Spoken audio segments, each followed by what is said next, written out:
All right, thanks for everybody for joining. We'll open it up with some comments from Coach Mendenhall, and then we will take questions. Good afternoon, everyone. It's been fun to be able to be with my team this morning to review the game and also look forward to the next challenge. Lots to build from, lots to grow from, and it's always more fun and I think a lot of times more effective to do that when you've had success. And so, really like this team. I like their mindset. I like their commitment, and I like their unity. And so, we're looking forward to the next game. Coach Jason Mark with Cache Valley Daily. What would you say the biggest areas of growth were on offense? Obviously, the biggest offensive output of the season so far. Just what were the biggest improvements you saw the team make in this last game? I think it's just the next step in terms of identity.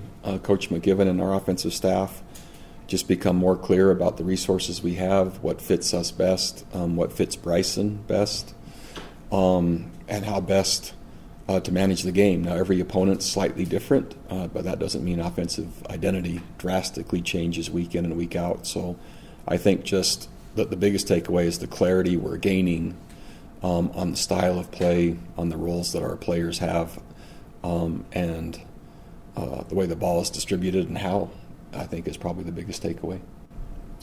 Coach A.J. Salveson, Aggie Sports Radio Network. I want to ask about your receiving core. Utah State's been known to produce some pretty good receivers here in the past, and you got two more. I don't think really people thought about the receiving core being as good as they've been here this season. Brady Boyd and obviously Hagan as well. I just wanted to ask you what you saw from them in camp and the improvement they've made here in the season thus far. Going all the way back to the off season, I'm talking the winter, we were impressed with the work ethic and ability, as well as mindset and commitment level. Spring practice verified that. Summer training for sure. Fall camp also. And of the transfers at that position we brought in, two are currently hurt, right, which is Demick Starling and Cody Thompson. But we brought in four transfers, two of which are healthy and playing, but all four we were really encouraged by. And I don't think it's a surprise to us, even though most people didn't know much about them. Coach Mark Green with Utah Statesman. Obviously, playing Air Force always takes kind of a physical toll. Mentioned that on Saturday as well. Now that the weekends past, had more time to assess that. What's kind of the physical state of your team going into this week? Yeah, typical after playing Air Force. Lots of bumps and bruises, and the sheer nature of how the game is played against them, the type of runs, the downhill runs, and quite frankly, just how intense and physical their players are. So typically. What a Tuesday would normally look like, that your team kind of gets returned to that health Wednesday-ish. Sometimes it takes Thursday, and so you have to consider what the practice model looks like, not only leading up to Air Force, but really sometimes the more challenging model is what does it look like after you play them in relation to getting ready for your next opponent. Coach Mendenhall, Jason Turner from the Herald-Journal. Obviously, great job with the penalties on Saturday, only 14 yards. How encouraging was that, and how extra important is it against Air Force, where you don't want to give them extra yards, you don't want to get behind the sticks against a team like that? Yeah, it was a point of emphasis. Again, as I get to know our team better, we had a significant number in the first 2 weeks. And again, there's different types and categories I put those into. There's penalties of aggression, which I'm not going to say I promote, but I'd rather have those and then draw back from. And then there's the concentration penalties pre-snap or post-snap, really, that are totally controllable and sometimes get in the way. And so just simply by addressing it with a 2-game sample size, we showed improvement. My hope is that will continue. It'll be a continued point of emphasis. In a game like that, against that particular team, I think it allowed my messaging to come across maybe even more urgent than normal, just because of the nature of opponent. Hey, Coach, Eric Franson with 106.9 The Fan. I want to circle back on the wide receiver discussion quickly with Hagan and Boyd certainly having outstanding games this last week. Still, I'm sure you'd love to have more wide receivers as options. You talked about this being a developmental team. Can you talk a little bit more about other wide receivers maybe in the wings we might see at some point in this season? Yeah, we have a pretty drastic drop-off in terms of succession planning, and that's, again, why we brought in 4 transfers. KD, Condu Davis, also is playing and playing well, and hasn't maybe had the number of yards or touches yet the others have, but we really like him. Then there's first-year players, and so really you'll start to see, and you very well could see, freshman receivers coming in.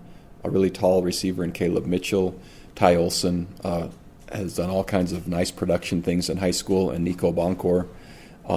Those three are waiting in the wings and being developed as fast as possible, as well as you've seen Javen Jacobs in the slot some as well. Coach, how would you analyze the defensive performance against Air Force? We give up the 30 points, but there's maybe some ways you can qualify that with when they scored some of those points. How do you look at the defense overall? Oh, I think they played hard, and I think they played well for the majority of the game. And Air Force was at 10 points for a long, long time. I'm not sure. I don't remember right offhand at the end of the third quarter what the score was, but there were 2 scores in the fourth quarter.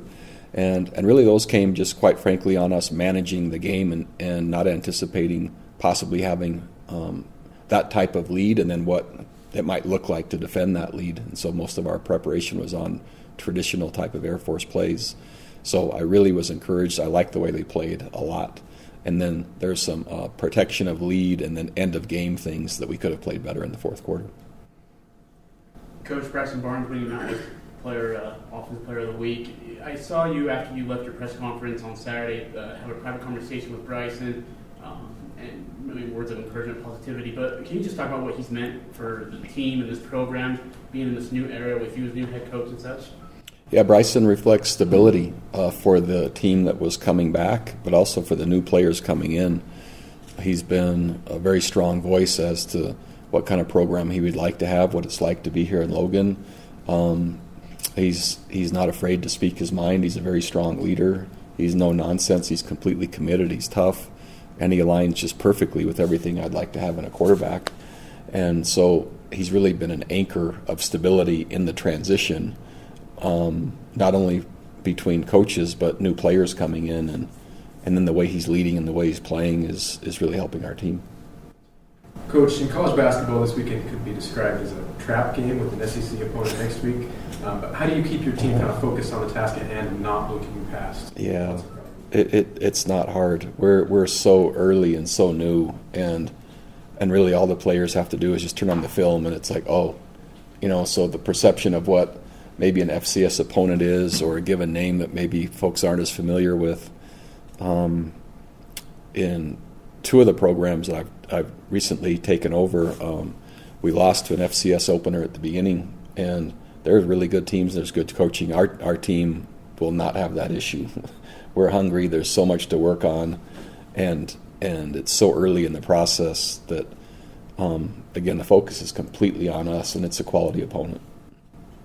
Coach Mendenhall, pretty crazy ending to the McNeese State-Weber State game. They were down 21 points with like 9 minutes to go. So how impressed were you with their fight, and what did you see in that game that really caught your attention? Yeah, offensive skill and really nice scheme, and what a great football game between those 2 schools. And a year ago, as I'm just kind of familiarizing myself with this opponent, they had a really good football game. And so, yeah, well coached and quality players. So it was fun to watch, and it kind of drew me in, even though I was kind of looking at it from a scouting and an evaluation perspective.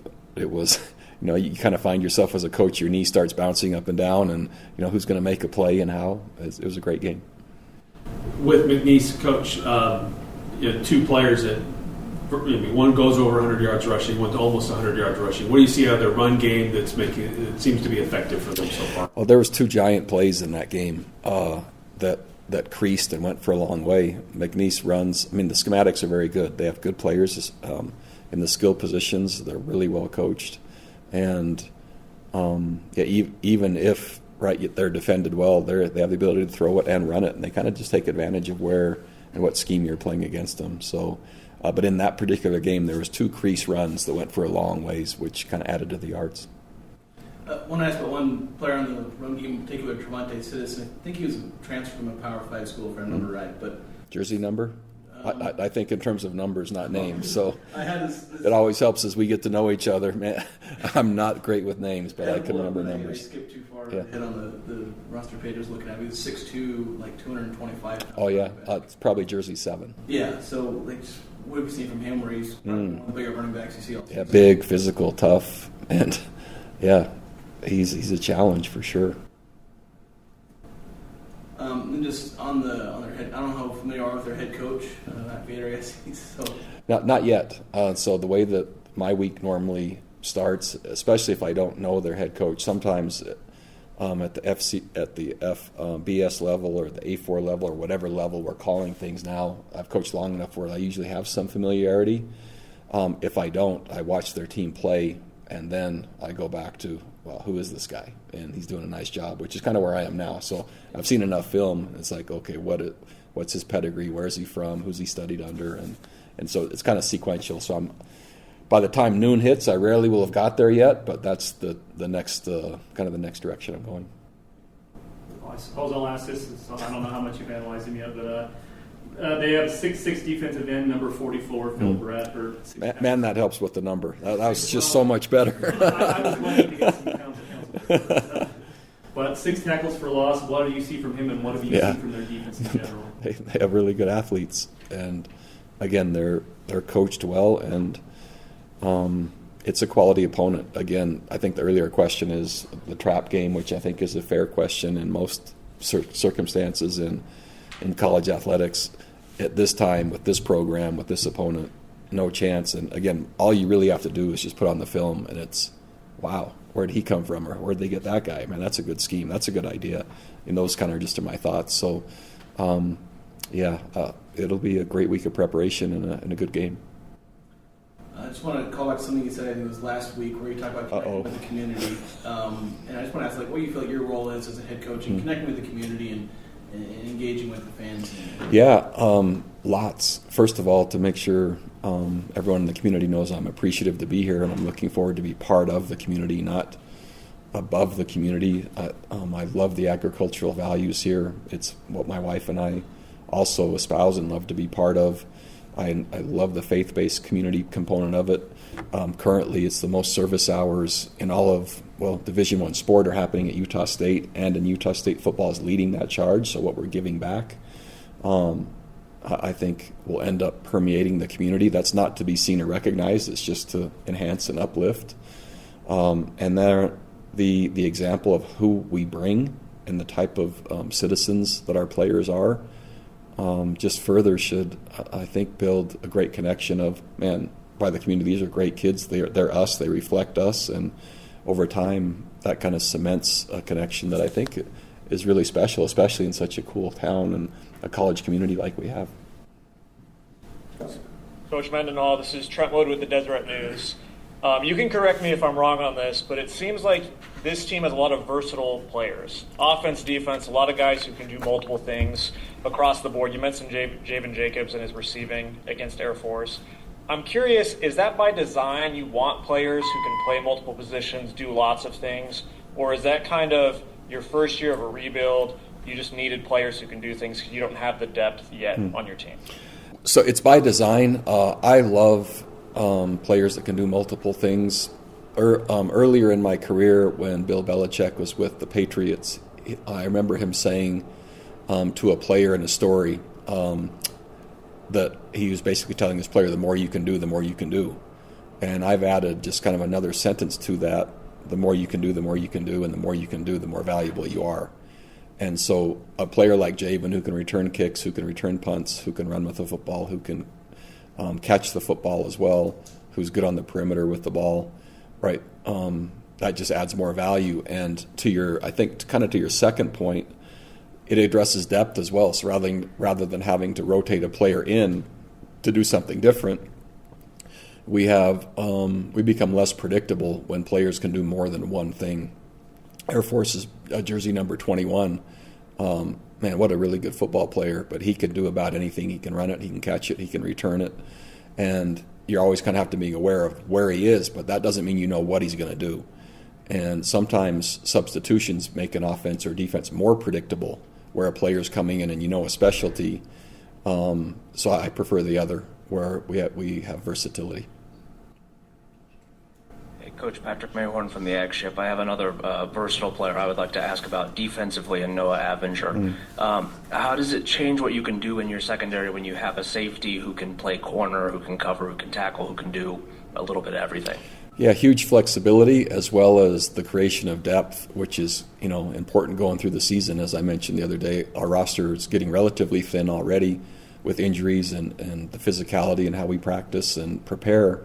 And Noah spent most of the spring and fall camp at corner, and then again through either attrition or different circumstances, he's found himself at safety and playing obviously really well. It just allows us, again, through injury, a possible matchup, or style of opponent. It just really, really helps. So not only the production standpoint, but the depth and managing your roster is really helpful.